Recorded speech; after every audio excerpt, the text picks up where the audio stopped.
L'Esprit de Dieu repose sur moi. L'Esprit de Dieu m'a consacré. L'Esprit de Dieu m'a envoyé proclamer la paix, la joie. L'Esprit de Dieu repose sur moi. L'Esprit de Dieu m'a consacré. L'Esprit de Dieu m'a envoyé proclamer la paix, la joie. L'Esprit de Dieu m'a choisi pour étendre le règne du Christ parmi les nations, pour proclamer la bonne nouvelle à ces pauvres. J'exulte de joie en Dieu mon Sauveur. L'Esprit de Dieu repose sur moi. L'Esprit de Dieu m'a consacré. L'Esprit de Dieu m'a envoyé proclamer la paix, la joie. L'Esprit de Dieu m'a choisi pour étendre le règne du Christ parmi les nations, pour annoncer la grâce de la délivrance. J'exulte de joie en Dieu mon Sauveur. L'Esprit de Dieu repose sur moi. L'Esprit de Dieu m'a consacré. L'Esprit de Dieu m'a envoyé proclamer la paix, la joie. L'Esprit de Dieu m'a choisi pour étendre le règne du Christ parmi les nations, pour célébrer sa gloire parmi tous les peuples. J'exulte de joie en Dieu mon Sauveur. L'Esprit de Dieu repose sur moi. L'Esprit de Dieu m'a consacré. L'Esprit de Dieu m'a envoyé proclamer la paix, la joie.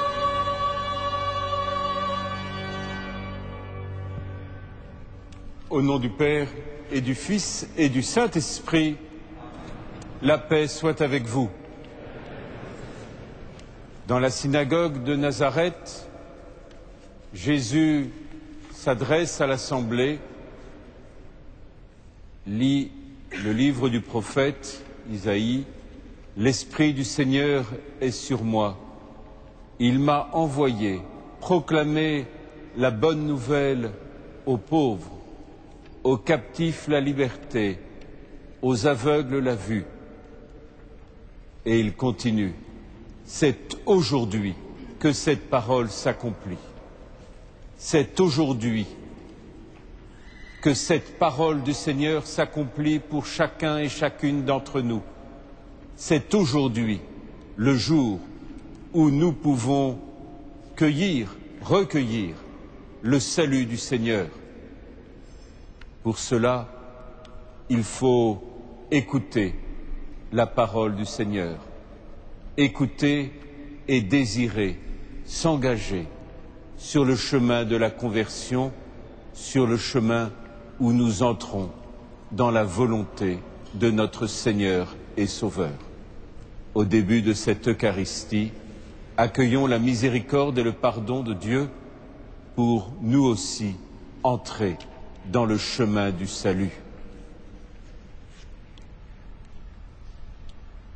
Je confesse à Dieu Tout-Puissant.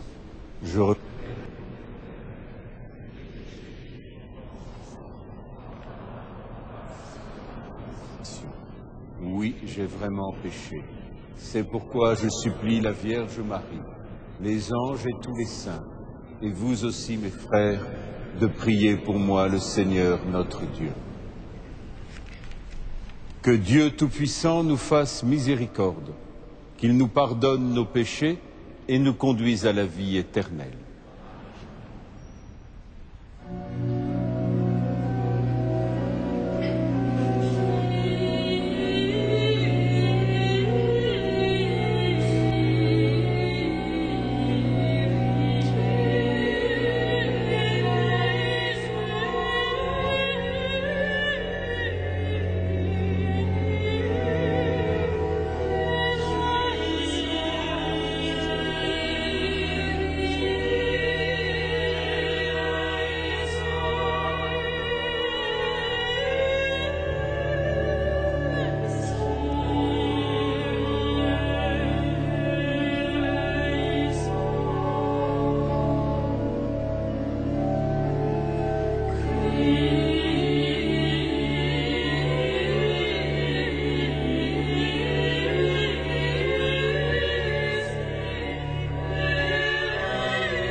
Prions le Seigneur. Dieu éternel et tout-puissant, dirige notre vie selon ton amour, afin qu'au nom de ton Fils bien-aimé, nous portions des fruits en abondance par Jésus-Christ notre Seigneur et notre Dieu, qui vit règne avec toi, Père, dans l'unité de l'Esprit Saint, un seul Dieu, hier, aujourd'hui et dans les siècles des siècles.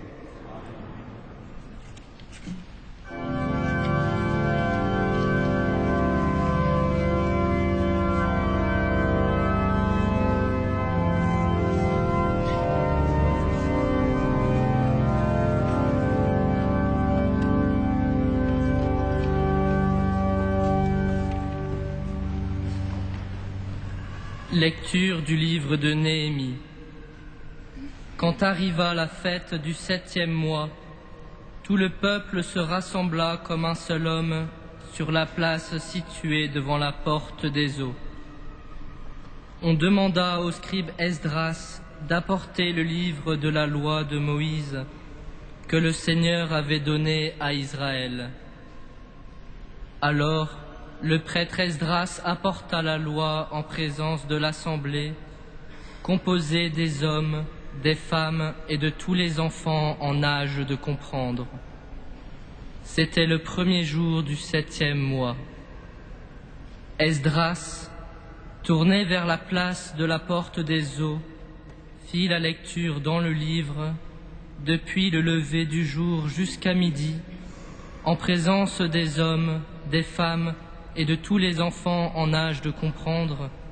Tout le peuple écoutait la lecture de la loi. Le scribe Esdras se tenait sur une tribune de bois, construite tout exprès. Esdras ouvrit le livre. Tout le peuple le voyait, car il dominait l'assemblée. Quand il ouvrit le livre, tout le monde se mit debout. Alors Esdras bénit le Seigneur, le Dieu très grand, et tout le peuple, levant les mains, répondit « Amen, Amen ». Puis ils s'inclinèrent et se prosternèrent devant le Seigneur, le visage contre terre.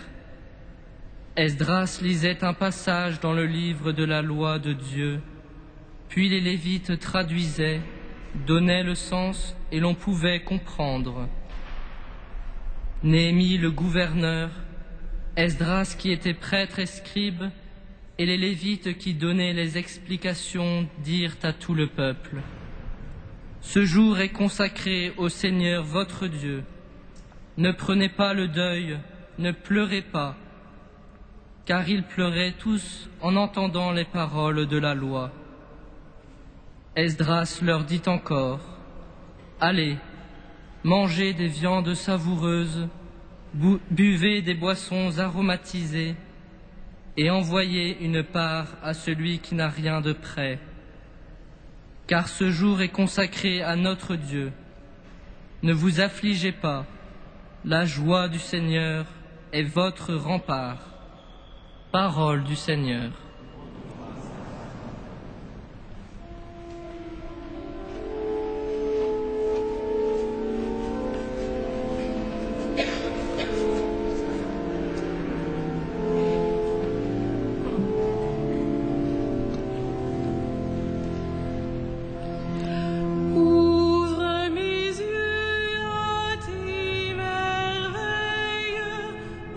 Splendeur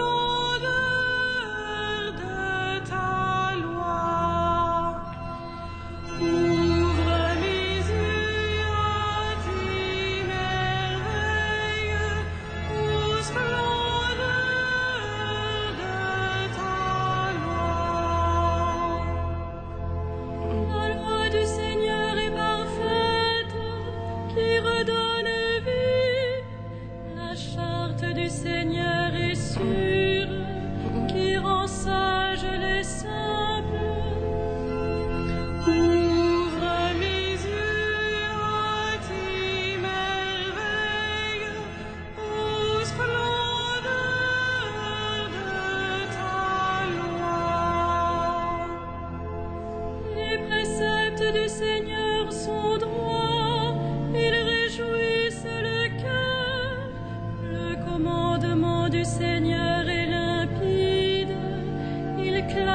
Lecture de la première lettre de saint Paul, apôtre, aux Corinthiens.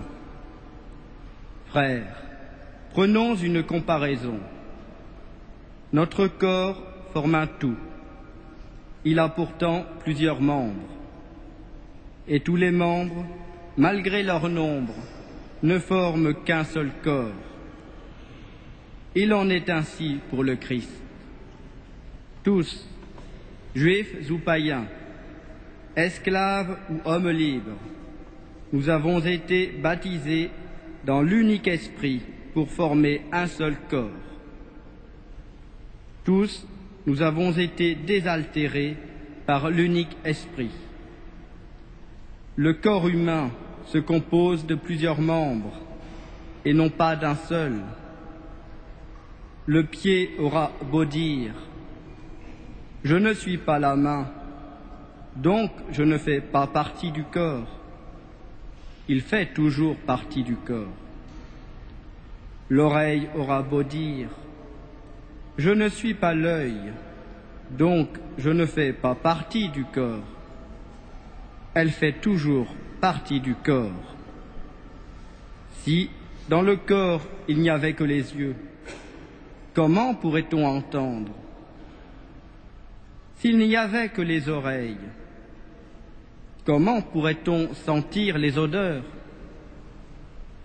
Mais dans le corps, Dieu a disposé les différents membres comme il l'a voulu. S'il n'y en avait qu'un seul, comment cela ferait-il un corps? Il y a donc à la fois plusieurs membres et un seul corps. L'œil ne peut pas dire à la main « Je n'ai pas besoin de toi ». La tête ne peut pas dire aux pieds « Je n'ai pas besoin de vous ». Bien plus, les parties du corps qui paraissent les plus délicates sont indispensables. Et celles qui passent pour moins respectables, c'est elles que nous traitons avec le plus de respect. Celles qui sont moins décentes, nous les traitons plus décemment. Pour celles qui sont décentes, ce n'est pas nécessaire. Dieu a organisé le corps de telle façon qu'on porte plus de respect à ce qui en est le plus dépourvu. Il a voulu qu'il n'y ait pas de division dans le corps, mais que les différents membres aient tous le souci les uns des autres. Si un membre souffre, tous les membres partagent sa souffrance. Si un membre est à l'honneur, tous partagent sa joie. Or, vous êtes le corps du Christ, et chacun pour votre part, vous êtes les membres de ce corps. Parmi ceux que Dieu a placés ainsi dans l'Église, il y a premièrement des apôtres, deuxièmement des prophètes, troisièmement ceux qui sont chargés d'enseigner, puis ceux qui font des miracles, ceux qui ont le don de guérir, ceux qui ont la charge d'assister leurs frères ou de les guider, ceux qui disent des paroles mystérieuses. Tout le monde, évidemment, n'est pas apôtre. Tout le monde n'est pas prophète, ni chargé d'enseigner. Tout le monde n'a pas à faire des miracles, à guérir, à dire des paroles mystérieuses ou à les interpréter. Parole du Seigneur.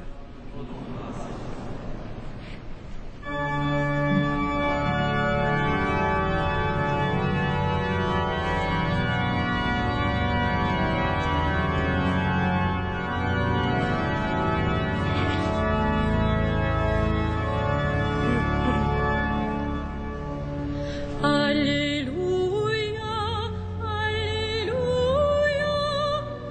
Alléluia.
Le Seigneur soit avec vous.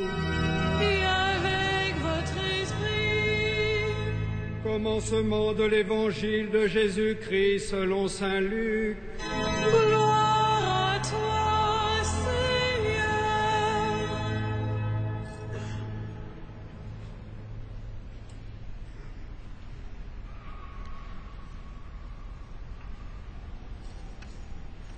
Plusieurs ont entrepris de composer un récit des événements qui se sont accomplis parmi nous, tels que nous les ont transmis ceux qui, dès le début, furent les témoins oculaires et sont devenus les serviteurs de la parole.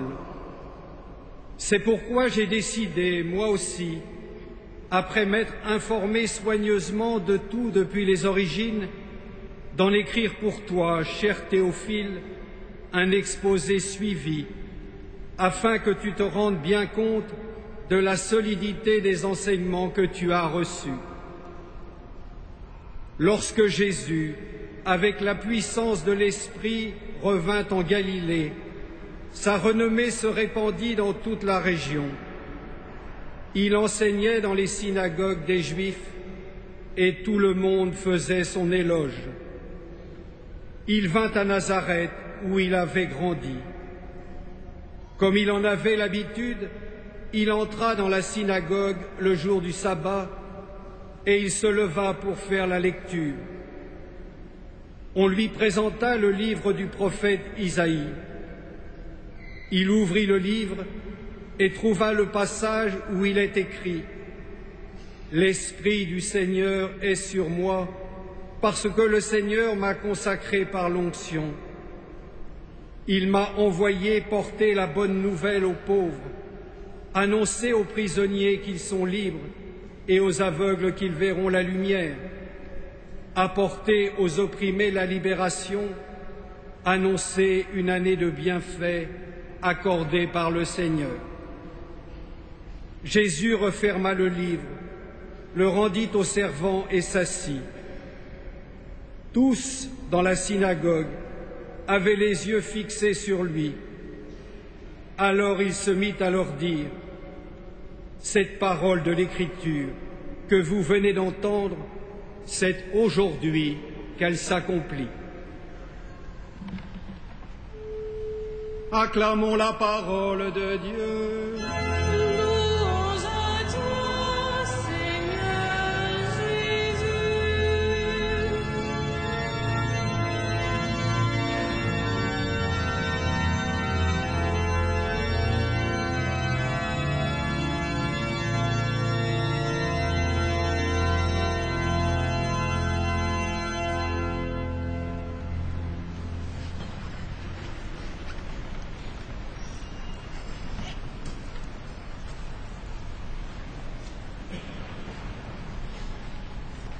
L'évangile de Saint Luc a cela de caractéristique, c'est que ce soit la naissance de Jésus, la prédication de Jean-Baptiste, il souligne bien que ces événements-là ont lieu à un moment donné de l'histoire.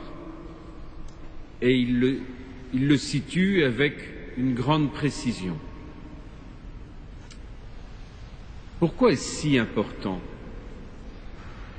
C'est simplement parce que notre foi n'est pas simplement un ensemble d'idées. Ce n'est pas un accord sur toute une série d'idéals, de valeurs, de conceptions. Non. Ce qui fait notre foi commune, ce qui est la raison de notre présence à tous ici ce soir, c'est Jésus. Jésus-Christ, Fils de Dieu, Dieu fait homme, qui a inscrit cette présence dans l'histoire de l'humanité. Notre foi, ce n'est pas un ensemble d'idées, c'est quelqu'un qui est Jésus, qui a vécu il y a 2000 ans, qui est mort par amour pour chacun d'entre nous, donnant sa vie totalement pour chacune et chacun d'entre nous, pour chaque homme et chaque femme d'hier, d'aujourd'hui et de demain, par amour. Ce que nous contemplons en contemplant la croix du Christ, c'est une puissance infinie d'amour. C'est quelqu'un qui vous aime, vous, de cet amour infini. Et cet amour, ce n'est pas une idée de l'amour, c'est quelqu'un qui a donné sa vie pour vous, pour cet homme, pour cette femme, pour cet enfant, de par le monde, pour cet enfant de Syrie, pour cet homme du Mali, pour cette femme d'Asie. C'est pour lui, pour chacun, qu'il a donné sa vie, et il l'a donnée en réalité sur la croix par amour. Mais la bonne nouvelle est encore plus grande. Dieu le Père l'a ressuscité d'entre les morts, pour que cet enfant de Syrie, cet homme du Mali, cette femme d'Asie ressuscite et qu'ils vivent de la vie éternelle qui déjà resplendit au cœur de l'Église par la puissance du baptême qui est à l'œuvre. Oui, le texte d'Évangile d'aujourd'hui et la force de l'Évangile de Saint Luc, c'est de nous rappeler cet enracinement dans l'histoire et ce lien particulier à la personne de Jésus. Qui est Jésus? Le voilà qui arrive à Nazareth. Il vint à Nazareth, là où il avait grandi. Peut-être que les gens de Nazareth pensaient bien le connaître, mais c'est différent de connaître quelqu'un parce qu'on sait un certain nombre de choses sur lui et de connaître quelqu'un dans ce qu'il est en profondeur.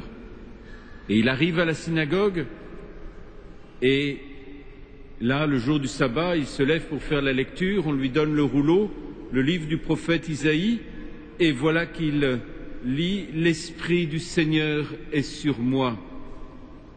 Le Seigneur m'a consacré par l'onction, il m'a envoyé porter la bonne nouvelle aux pauvres. » Oui, Jésus, Dieu fait homme, est venu, il est là, il viendra, il est présent aujourd'hui pour annoncer la bonne nouvelle aux pauvres. Comment chacune et chacun d'entre nous, nous définirions en quoi Jésus est la bonne nouvelle qui vous est annoncée? Comment diriez-vous, en quelques mots, que Jésus est la bonne nouvelle à annoncer à l'humanité d'aujourd'hui? Quel est l'élément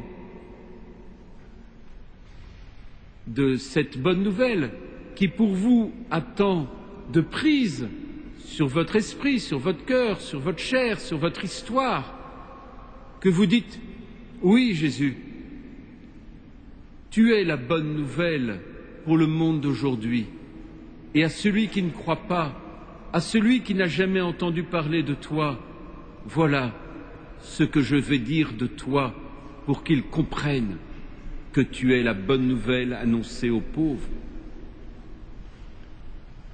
Jésus est la bonne nouvelle parce qu'il est la puissance de celui qui est l'amour, de Dieu qui est amour, qui est donné à l'homme et qui épouse l'humanité. Oui, en Jésus, le désir d'amour que l'homme porte en lui peut être comblé et est comblé dans le don de l'Esprit Saint. Oui, le désir d'amour et l'amour de Jésus ressuscité, celui qu'il nous donne par son Esprit, est plus grand que toutes les faiblesses de l'amour humain. Il est plus grand que toutes les trahisons et les blessures d'amour. Il est plus grand que tout ce qui fait que parfois des hommes et des femmes n'osent plus croire en l'amour. Voilà la bonne nouvelle. L'amour a pris chair de la chair de l'homme et Jésus, vrai homme et vrai Dieu, nous donne son esprit d'amour pour que nous vivions. Quelle est cette bonne nouvelle? Le pardon. Oui, l'homme est pardonné.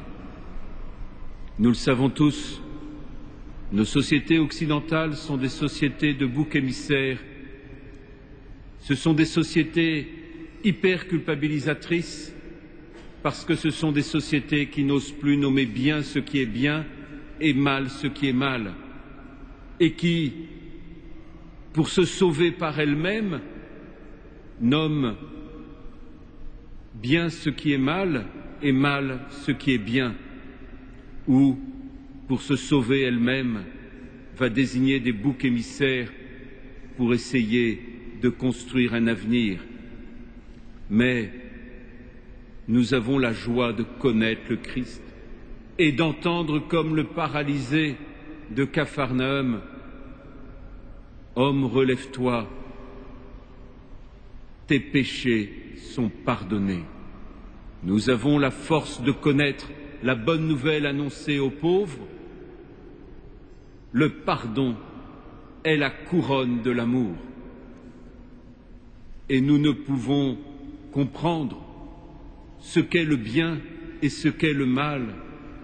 Nous ne pouvons assumer le mal que nous faisons et que nous ne voulons pas faire, et le bien que nous voudrions faire et que nous ne faisons pas, que parce qu'il y a au cœur de cette bonne nouvelle du Christ le pardon, couronne de l'amour, qui nous donne alors de pouvoir avancer dans la confiance en désirant le bien et en faisant le bien et en étant capable de nommer bien ce qui est bien et mal ce qui est mal dans la liberté des enfants de Dieu.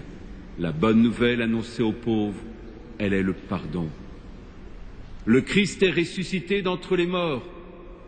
La bonne nouvelle annoncée aux pauvres, elle est la victoire sur la mort.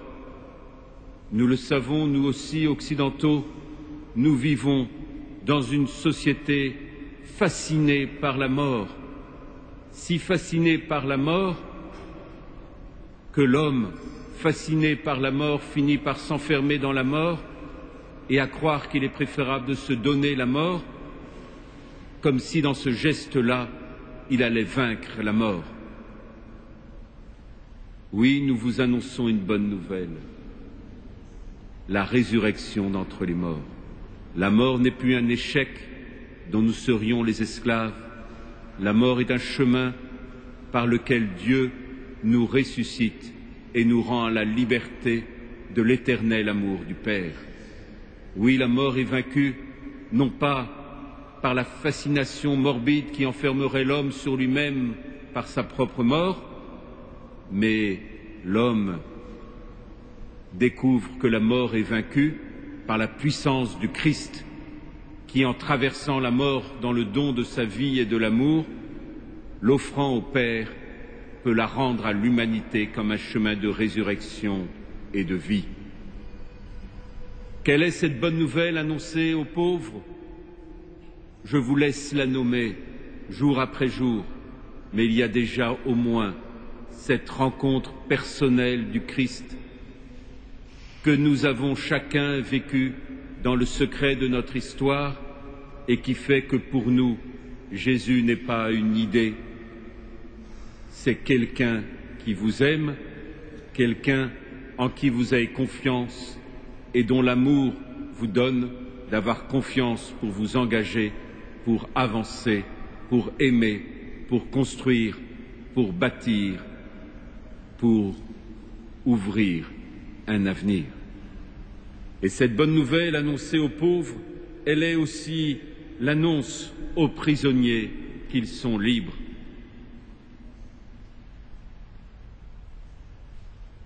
Peut-être pensez-vous, mais nous sommes libres. Nous ne sommes pas des prisonniers. Bienheureux êtes-vous si cela est vrai. Mais la liberté, c'est une conquête, c'est une aventure. La liberté, c'est de ne pas ce n'est pas de pouvoir faire ce que l'on veut. La liberté, elle est dans l'amour. Seul celui qui aime est libre. Seul Dieu qui n'est qu'amour est vraiment libre.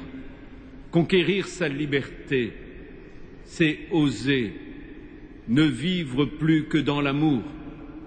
C'est oser penser, savoir, vivre, que l'amour qui est le don total de sa vie pour le prochain, l'amour qui est livré sa vie aux dépens de soi-même pour le bien de son prochain, est l'amour qui nous donne de pouvoir goûter à la liberté véritable. Il y a des fausses libertés sur le chemin de sa vie, des fausses libertés qui ne sont que l'esclavage, de l'hédonisme, de l'argent, de tel ou tel aspect de la vie créée. Mais il n'y a qu'une seule liberté véritable, celle qui est l'éternelle liberté de celui qui aime d'un amour vrai et total comme le Christ, l'éternel amour dans l'éternelle liberté du Père. La bonne nouvelle annoncée aux pauvres, c'est que les captifs sont appelés à la liberté. Nous sommes appelés à la liberté véritable.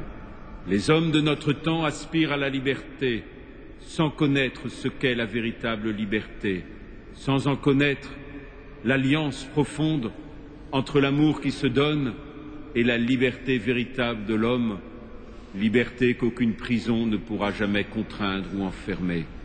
C'est cette liberté-là qui est à notre porte, c'est cette liberté-là qui est la conquête à laquelle tout homme aspire. Cette liberté-là, elle est la bonne nouvelle que nous avons à annoncer aux pauvres.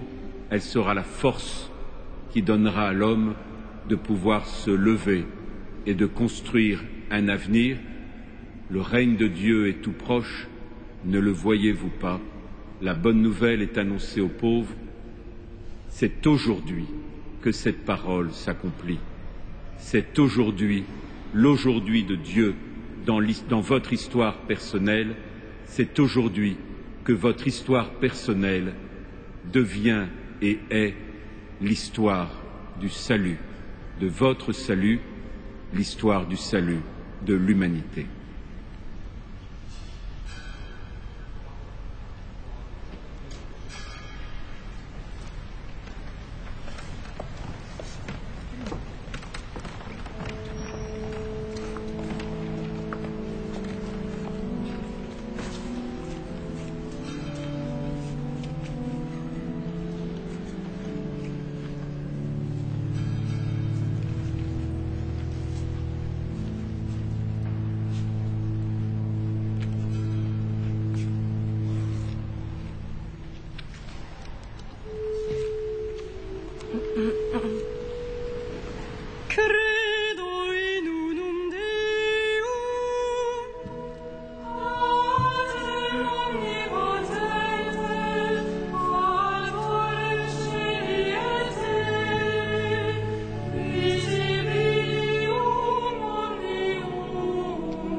Prions ensemble au moment d'offrir le sacrifice de toute l'Église.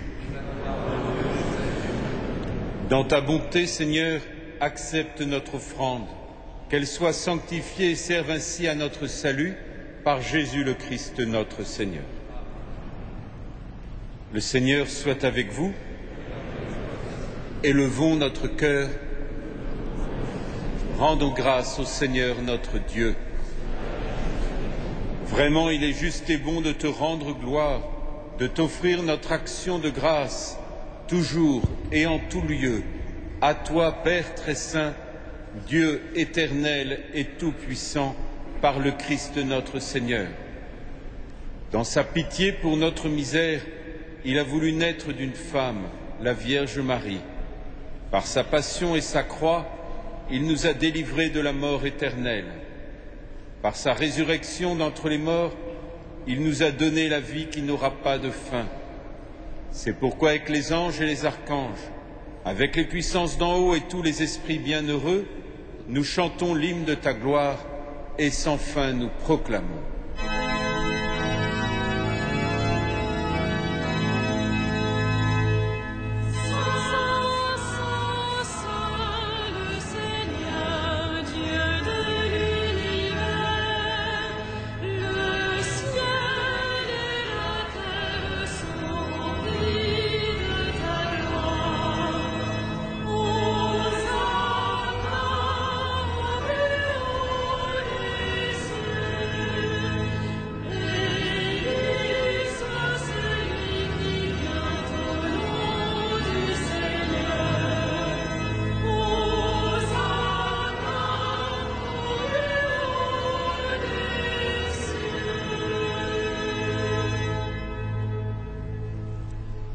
Tu es vraiment saint, Dieu de l'univers, et toute la création proclame ta louange, car c'est toi qui donnes la vie, c'est toi qui sanctifies toutes choses par ton Fils Jésus-Christ notre Seigneur, avec la puissance de l'Esprit Saint.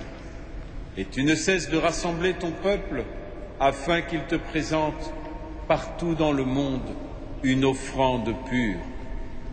C'est pourquoi nous voici rassemblés devant toi et dans la communion de toute l'Église, en ce premier jour de la semaine, nous célébrons le jour où le Christ est ressuscité d'entre les morts. Par lui que tu as élevé à ta droite, Dieu Tout-Puissant, nous te supplions de consacrer toi-même les offrandes que nous apportons. Sanctifie-les par ton Esprit, pour qu'elles deviennent le corps et le sang de ton Fils, Jésus-Christ notre Seigneur, qui nous a dit de célébrer ce mystère. La nuit même où il fut livré, il prit le pain. En te rendant grâce, il le bénit, il le rompit et le donna à ses disciples en disant : Prenez et mangez-en tous, ceci est mon corps livré pour vous.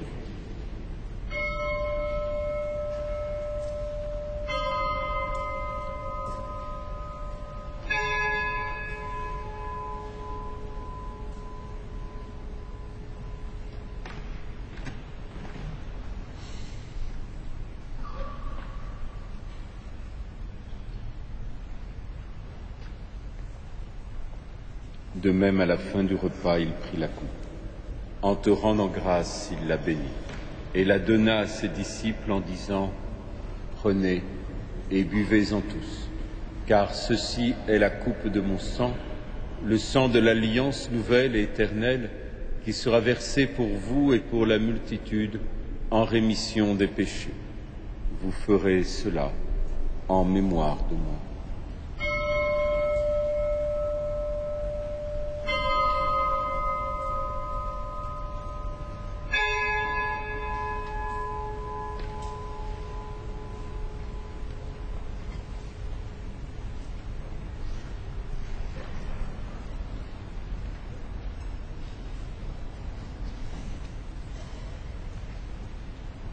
Il est grand le mystère de la foi. Nous proclamons ta mort, Seigneur Jésus. Nous célébrons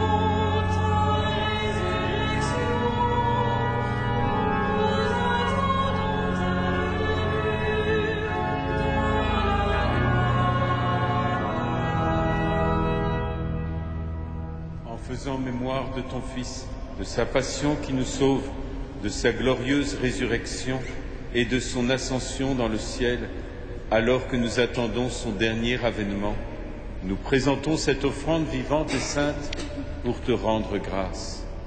Regarde, Seigneur, le sacrifice de ton Église et daigne y reconnaître celui de ton Fils qui nous a rétablis dans ton alliance. Quand nous serons nourris de son corps et de son sang et remplis de l'Esprit Saint, accorde-nous d'être un seul corps et un seul esprit dans le Christ.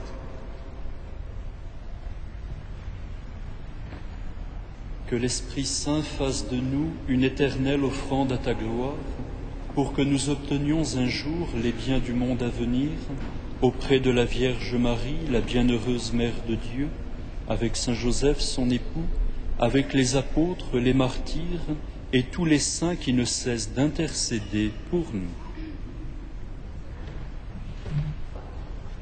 Et maintenant, nous te supplions, Seigneur, par le sacrifice qui nous réconcilie avec toi, étends au monde entier le salut et la paix. Affermis la foi et la charité de ton Église au long de son chemin sur la terre. Veille sur ton serviteur, notre pape Benoît, et notre archevêque André, l'ensemble des évêques, les prêtres, les diacres et tout le peuple des rachetés. Écoute les prières de ta famille assemblée devant toi et ramène à toi, Père très aimant, tous tes enfants dispersés. Pour nos frères défunts, pour les hommes qui ont quitté ce monde et dont tu connais la droiture, nous te prions. Reçois-les dans ton royaume où nous espérons être comblés de ta gloire, tous ensemble et pour l'éternité, par le Christ notre Seigneur, par qui tu donnes au monde toute grâce et tout bien.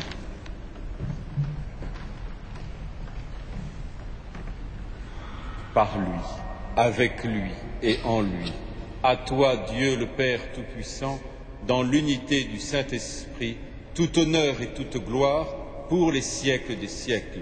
Amen.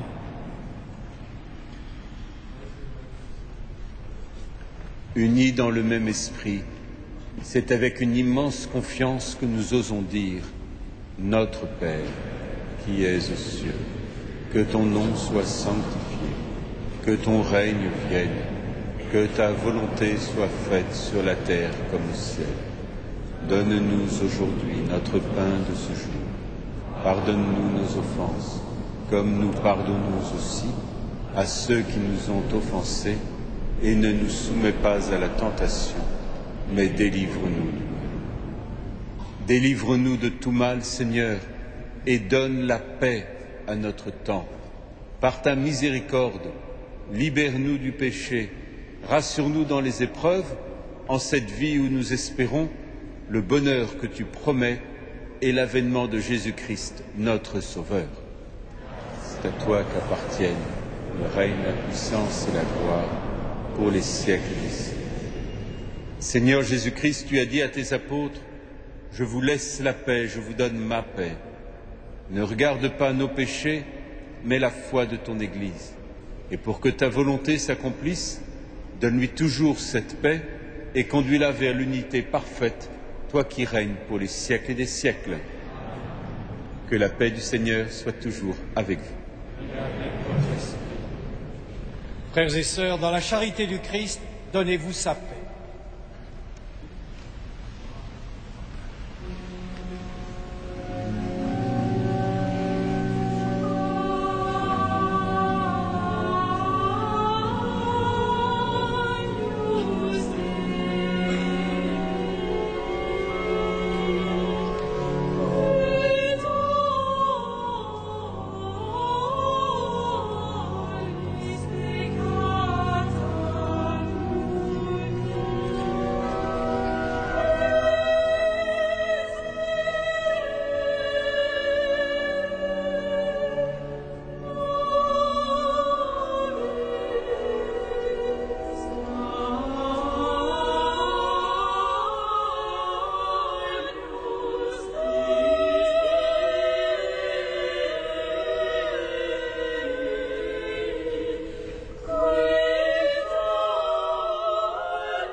Heureux les invités au repas du Seigneur. Voici l'agneau de Dieu qui enlève le péché du monde. Seigneur, Je ne suis pas digne de recevoir, mais dis seulement une parole, je serai guéri. Que le corps et le sang du Christ nous gardent pour la vie éternelle.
Frères et sœurs bien-aimés, quelques informations pour ces temps que nous vivons. Ce soir, après la messe et jusqu'à 20h45, dernière nocturne de la crèche. Dans cette semaine, sachez que mardi soir, à 17h45 puis à 18h15, les vêpres et la messe seront présidées par Monseigneur Bernard Nicolas Aubertin, archevêque de Tours, avec l'ensemble des recteurs de sanctuaires de France réunis en congrès à Montmartre, mais qui seront là donc mardi soir.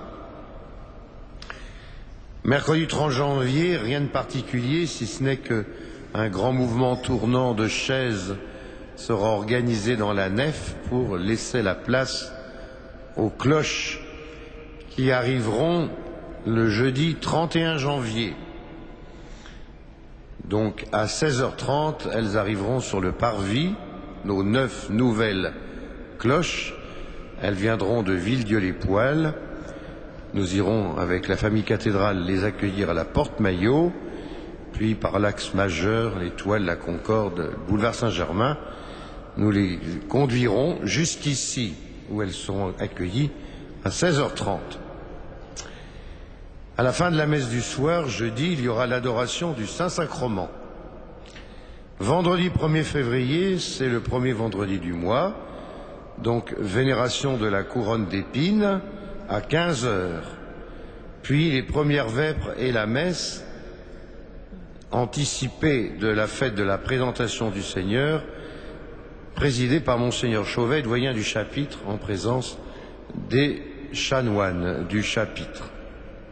Et à la fin de la messe, ostension de la Sainte Couronne d'Épines, comme chaque vendredi pendant cette année jubilaire.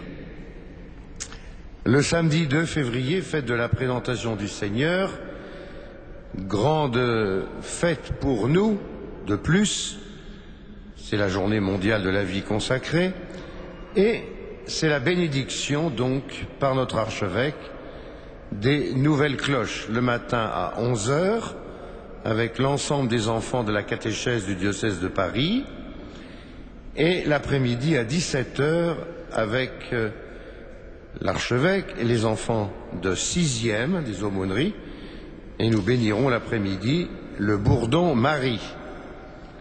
Donc il n'y aura pas de vêpres ni de messe à 18h30. Tout le monde est invité. Je dis bien qu'il n'est pas nécessaire d'avoir une carte, je ne sais quelle invitation inventée. Je répète, c'est écrit, je le dis, tout le monde est invité.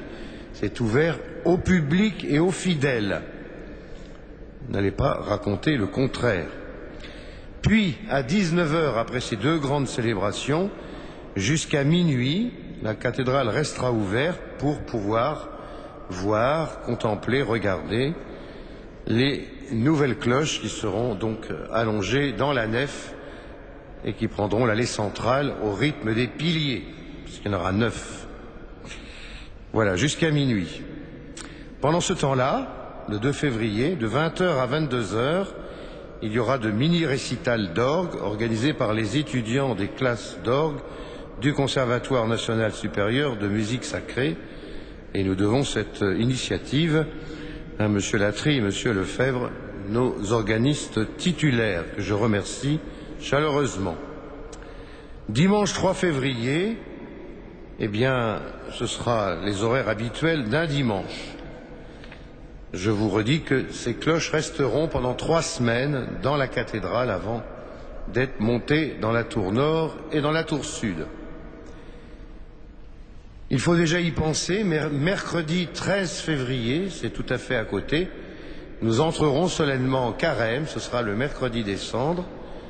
Les horaires sont comme une journée habituelle, sauf qu'il y aura une messe supplémentaire à 20h30. Et puis le samedi 16 février, retenez cette date, ce sera toute la journée l'appel décisif des catéchumènes, présidé par le cardinal, avec des centaines d'adultes qui seront appelés ainsi au baptême. À partir de dimanche prochain, nous nous préparons pour participer à la campagne nouvelle de 2013 du denier de l'Église. Vous savez combien les paroisses, les églises et bien sûr la cathédrale, surtout cette année, ont besoin de votre aide. Je redis aussi que tous les samedis soirs, les auditions d'orgue ont lieu à 20h. Et ça se passe très bien depuis que nous avons repris. Samedi, il y avait 800 personnes, dans un grand calme et un grand recueillement. Nous nous levons pour terminer ensemble notre prière avec Monseigneur Beau, évêque auxiliaire de Paris.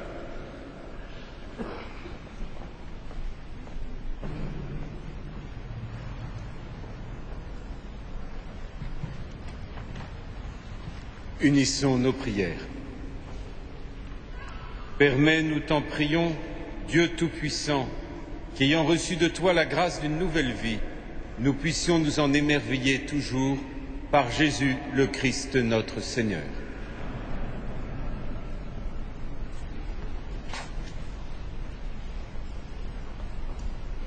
Le Seigneur soit avec vous,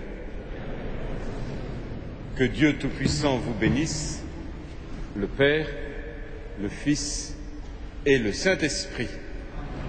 Je souhaite à chacun d'entre vous, et particulièrement aux téléspectateurs de KTO et aux auditeurs de Radio Notre-Dame, une très bonne semaine et j'espère vous revoir le 2 février pour la bénédiction des cloches. Allez dans la paix du Christ.